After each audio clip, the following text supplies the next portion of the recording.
Premier week-end de confinement pour Nice et ses environs, ainsi que pour Dunkerque et 20 départements sous haute surveillance et dans l'attente.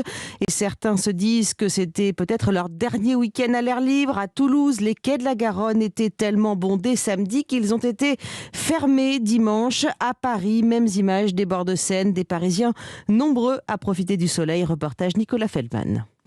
Il règne comme un air de printemps sous le ciel de Paris. Au bord de l'eau, des quais bondés, pas facile de trouver un coin de bitume disponible.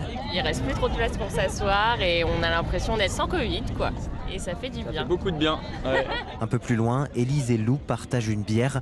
Peut-être la dernière, redoute-t-elle avant un moment.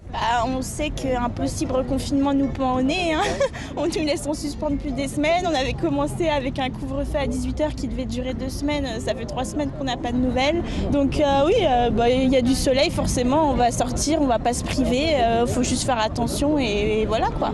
Mais une autre menace plane, celle de voir les quais fermés comme à Toulouse. La question est sur toutes les lèvres. Cela ne résoudra rien, estime Adeline. Fermer les quais, ce serait déporter le problème ailleurs, parce que si on se retrouve pas ici, on se retrouvera dans des parcs ou dans les apparts. Je suis pas sûre que ça change grand-chose. Les gens trouveront une solution pour faire autre chose, quoi. Pour ses amis, cela veut donc dire anticiper, sortir de Paris dès le week-end prochain pour aller se mettre au vert à la campagne. Un reportage signé Nicolas Feldman et on précise qu'à certains endroits, la police est intervenue pour évacuer les quais avant le couvre-feu à cause d'une trop forte concentration de population.